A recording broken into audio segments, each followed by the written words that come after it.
பாம்பு என்றால் படையே நடுங்கும் என்பர். ஆனால் ஸ்டான்லி பெர்னாண்டஸை பார்த்தால் பாம்பே நடுங்குகிறது என்றுதான் சொல்ல வேண்டும். இவர் பாம்பிற்கு விரோதி அல்ல, சொல்லப்போனால் பாம்பின் நண்பன். 50 வயதான ஸ்டான்லி பெர்னாண்டஸ் பாம்பாட்டி அல்ல, சென்னை தூர்தர்ஷன் நிறுவனத்தில் டிரைவராக வேலை பார்ப்பவர். இவருக்கு பாம்புகளின் மீது அளவு கடந்த பிரியம். 10 வயது இருக்கும் போதே பாம்பு பிடிக்க ஆரம்பித்திருக்கிறார். 40 ஆண்டுகளாக 1000க்கும் மேற்பட்ட பாம்புகளை உயிருடன் பிடித்து காட்டுக்குள் சென்று விட்டுவிட்டு திரும்புகிறாராம்.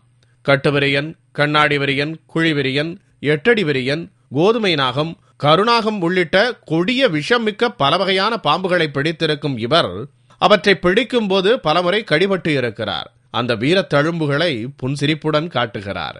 பாம்பை இவர் பிடிக்கும் விதமே நம்மை மிரள வைக்கிறது. இவரை கண்டவுடன் பாம்பு இவரை மட்டுமே கண்காணிக்கிறது. இவர் செல்லும் திசையெல்லாம் 360 டிகிரியில் சுற்றி சுற்றி கண்காணிக்கிறது. பாம்பை பிடிக்க இவர் எத்தனிக்கும் போது பாம்பு சீறி பயமுறுத்துகிறது.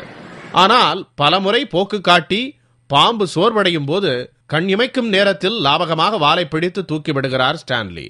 அதை பையில் பத்திரமாக போட்டு கட்டி விடுகிறார். பாம்பா எந்த காரணத்துக்கு கொண்டு யாரையும் கடிக்காது. நம்ம மெரிச்சாலோ அதை அடிக்க போனாலோ அட்டாக் பண்ணாதான் அது உங்களை கடிக்கும். பாம்பு இதோட 10 டைம் கடிச்சிருக்கு. இதில் 2 டைம் தான் சீரியஸ் ஆகி ஜிஹெச்சில் அட்மிட் ஆகிக்கிறேன். அப்போது நான் பாம்பு பிடிக்கக்கூடாது நிறைய பேர் சொன்ன பேர் கூட நான் இந்த ஒரு உதவி பண்ணன்றதுக்காக உப்பும் பிடிச்சி தான் இருக்கிறேன். போன வருஷம் இதுமாதிரி கடிச்சதில் எனக்கு எஃபெக்ட் ஆனது தான் இது கடித்த இடம். இந்த இடம் கடித்த உடனே அந்த இடம் ஃபுல்லாக அழிவிடும். இதை கட் பண்ணி ஆப்ரேஷன் பண்ணி இங்கேருந்து சதையை எடுத்து வச்சாங்க. இந்த இடத்துல இந்த சதையை எடுத்து இந்த இடத்துல வச்சாங்க. பாம்பு எனக்கு ரொம்ப நண்பர். அதனால் அந்த பாம்பு காப்பாற்றணுன்ற ஏமில் இப்போ 42 வருஷமாக இது பண்ணிட்டு வரேன் நான். தோட்டம், வீடு, அலுவலகம் என்று பாம்பு புகுந்து விட்டால் அங்கிருப்பவர்கள் தீயணைப்பு படையினருக்கு தகவல் சொல்வது வழக்கம். ஆனால் தீயணைப்பு படையினரோ ஸ்டான்லி பெர்னாண்டஸுக்கும் தகவல் அனுப்பிவிடுகின்றனர்.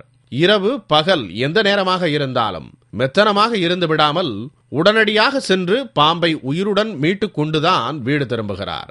பின்னர் அதை காட்டில் கொண்டு விட்டுவிட்டு திரும்புகிறார். ஸ்டான்லி பெர்னாண்டஸ் உண்மையிலேயே பாம்புகளின் நண்பன்தான்.